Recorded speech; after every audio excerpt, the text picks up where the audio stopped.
Hey guys, what's up? It's me, Lego Lee 3 here, and today's a kind of sad day. This might be my final Bionicle review for these 2015 Bionicle sets, and we're capping it all off with the biggest set here, the Mask Maker versus Skull Grinder.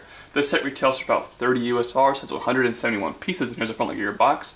There is the back of the box. Included the set is one structure manual, about 49 pages of building. When Versus is in the name of your set, you would kind of expect there to be two figures, which you do get here. You get the Mask Maker on the left and the Skull Grinder on the right. But what are they fighting over, you might ask? Well, that would be the Mask of Creation. That mysterious mask that's been in the corner of all these new 2015 Bionicle set boxes is finally a Lego piece, and they couldn't have done much of a better job here. Look at that detail. This mask looks so good. I love getting this piece with this set, and that stand is actually also included with this set. I didn't make that for display purposes. It's included with this set, which is awesome. Lets you display the mask properly. Great job with this mask, Lego. It looks amazing. We'll start off taking a close look at Mask Maker here first, or as most people are going to call him, Ikimu. This guy looks really good. Now his legs, you might think I hate the legs because they are the same design as the Protector of Fire, but the color scheme of the translucent light blue and the gold just goes so well together. I can't really hate that. I'm not a big fan of the silver feet, but the legs still look pretty good, and I love that color scheme. Thankfully, the arms are nothing like the Protector of Fire. The arm looks extremely good right here. I love this piece. It's a Chima piece. It hasn't really made its way into Bionicle sets now. That's a very hard piece to find, so I'm very glad it's included here. And the hands are silver. I don't get why the hands and feet are silver with this set. Just give them gold hands and make the color scheme more consistent, but it's an okay look. It doesn't look too bad. For weapons, this guy has a shield over here, which is the saw blade piece, but it uses this Cinderella's wheel piece right there for added detail, which looks awesome. And then Ikimu here has his iconic hammer, which also looks very cool. There's actually a double play feature with this thing. You can actually twist his back part right here, and it's actually a stud shooter, which is a cool little hidden thing. You can't really tell because it's also translucent. It's a really cool feature. Speaking of play features, you can spin the saw piece right here, which is really cool, but there's actually a gearbox. Yes, believe it or not, a Protector size figure here actually has a gearbox, which you can actually hammer, which is a really cool feature, and it works very well. I'm not sure the chest here could have looked any better. Lego did a fantastic job designing it. No exposed ball joints, everything is covered up, and it looks fantastic. And of course, his mask. It's the Protector mask here, molded in gold and translucent blue, and it looks really good, but we're not going to keep this mask on him long. We're going to put the Mask of Creation on Ikimu right here, and look how amazing that looks. I love the look of this figure with the Mask of Creation. That's an awesome thing you can swap this mask here, but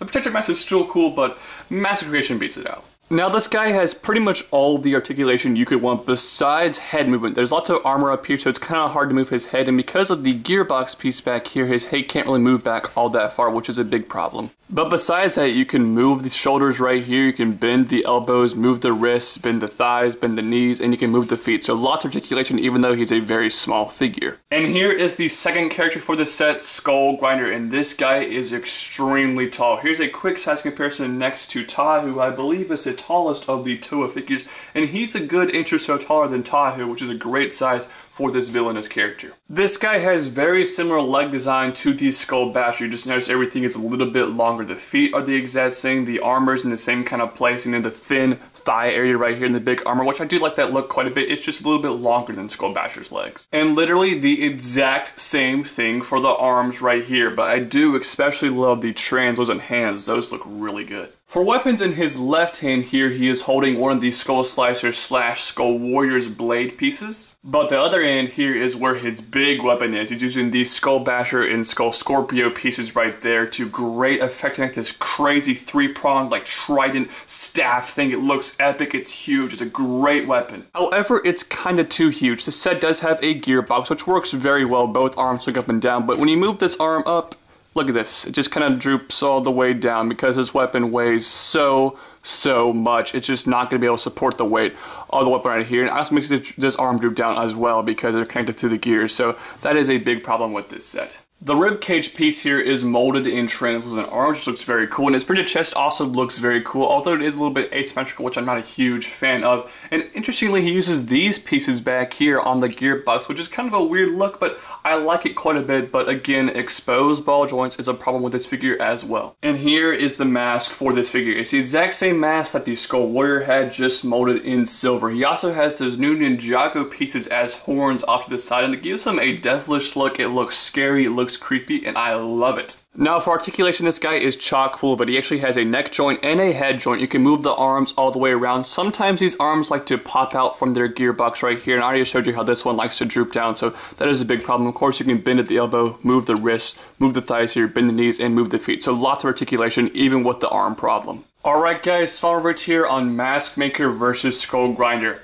Simultaneously in one set you have, I believe, the best protector figure and the best villain figure from this new wave of Bionicle sets. Ikimu, besides the silver hands and feet, is a nearly flawless figure that just looks incredible. The Skull Grinder has a couple of big problems, but he looks really good. He's menacing and he's a great villain. And you also get the frickin' Mask of Creation with this set, which is an amazing piece, definitely a must-have. And this is a must-have set. If you're only going to get one set from this new Summer Wave Bionicle sets, this is the one to get. I think the price is really fair. I kind of look at it as the Skull Grinder is a $20 figure, Ikimu is a $10 figure. Combine those two, you got 30 bucks, so this price makes sense. And it's not every day that we get a set that comes with two figures that can actually battle against each other. You can just get this set and you already have a battle going right there, which is really cool. I'm going to give this set here an 8.7 out of 10. Those are just my thoughts. I'd love to hear yours in the comment section down below. Also, don't forget to like this video, favorite the video, share the video with all your friends, go like me on Facebook, follow me on Twitter, and follow me on Instagram. Please subscribe to this channel, and I hope to see you guys next time on Bionicle set reviews, which might not be for a while, but